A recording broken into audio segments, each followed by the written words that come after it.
Salut les métazoaires, je suppose que vous vous demandez sûrement quel est le lien entre l'alcool et les angiospermes. Bon, en tout cas, ce que je peux vous dire, c'est que c'est surtout pas ce petit buisson sur lequel vous êtes assoupi un bon lendemain de cuite. J'ai pas mal de passion dans la vie et j'ai décidé avec ces épisodes de mélanger un petit peu ma passion pour l'histoire, les cocktails et pour la phylogénie. Donc aujourd'hui, je vais vous parler d'un alcool, de son histoire et des plantes avec lesquelles on le fait.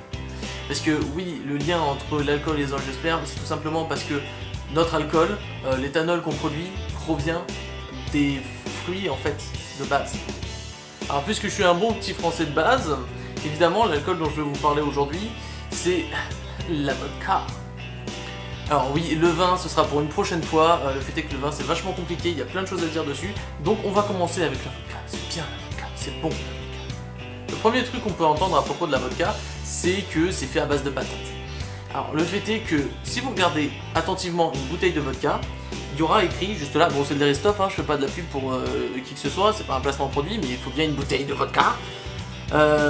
En l'occurrence, il y a écrit 100% pure grain. 100% pure grain, ça veut dire 100% pur grain. J'ai quand même un léger doute sur le fait qu'on fasse de la vodka avec des graines de patates. Bah, c'est un léger doute, je trouve c'est vrai. Alors la vodka, en fait, on l'a fait à partir de seigle. On l'a fait à partir de seigle, on l'a fait à partir de blé. La plupart du temps, c'est voilà, l'un des deux ou les deux mélangés. La vodka de patate, il n'y en a pas vraiment. En fait, bien évidemment, tout le monde ne fait pas de la même façon. Et les Polonais et les Allemands ont la fâcheuse tendance de rajouter de la patate ou de la betterave dans la vodka. Mais il y a toujours cette base de blé et de seigle, quoi. Pour vous parler un petit peu de l'histoire de la vodka, je vais pas y aller par quatre chemins. En fait, un peu tous les pays, tous les folklores ont leur histoire sur l'origine de la vodka. Moi, je vais plutôt vous parler de l'histoire de la vodka telle qu'on connaît cet alcool aujourd'hui, donc à base de seigle. Il faut savoir qu'au XVe siècle, autour de la mer Noire, il y avait pas mal de comptoirs commerciaux. En l'occurrence, il y avait un comptoir italien, il y avait des comptoirs italiens, des comptoirs génois, de Gênes, voilà. Un beau jour du XVe siècle, un commerçant génois offra à un duc russe une bouteille d'eau de vie, une eau de vie de raisin. Alors nous, eau de vie, c'est une métaphore qu'on utilise finalement. Et ben eux, c'est la même chose. Le mot voda, ça veut dire eau en russe.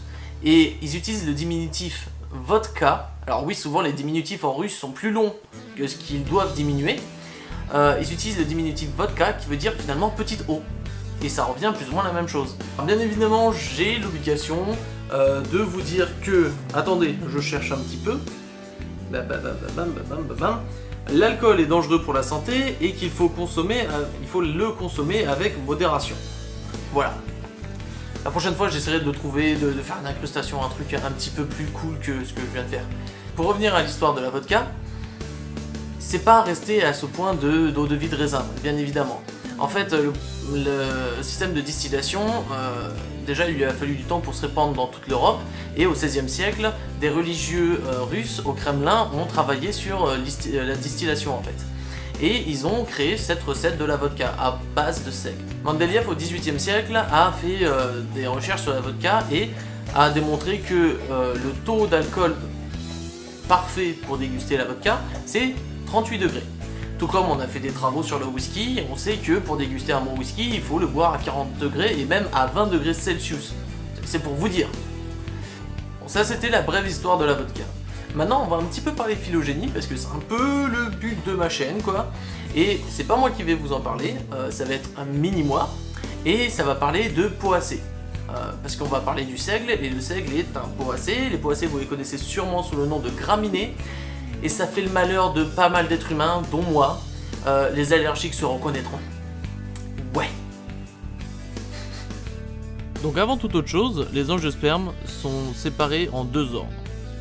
Il va y avoir les monos et les dicotylédones. Les cotylédons, en fait, ce sont des structures de réserve de la graine. Et vous savez, c'est les deux sortes de petites feuilles qui sortent dès que la graine commence à germer.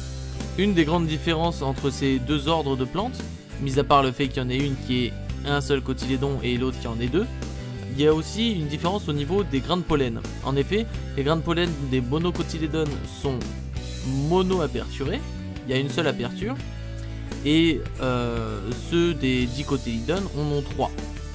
Et en plus de ça, les monocotylédones en général ont des fleurs qui sont trimères. Donc il y a 3 sépales, 3 pétales, 2 fois 3 étamines et 3 carpelles. Les poacées en gros, c'est ce qu'on appelle les herbes.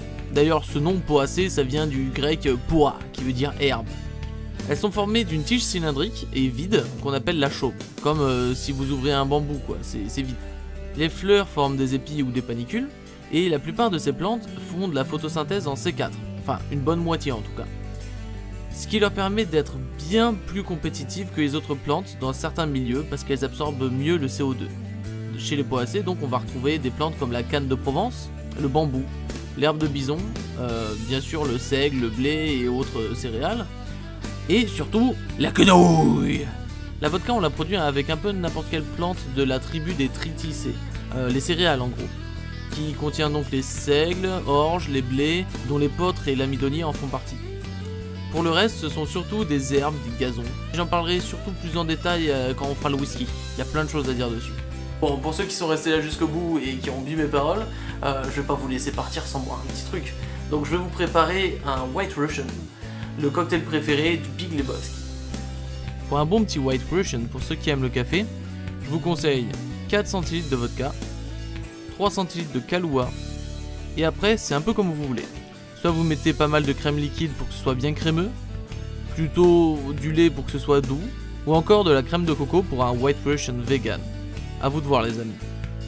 Je rajoute quelques copeaux de chocolat juste pour sexifier un petit peu, and there you have it.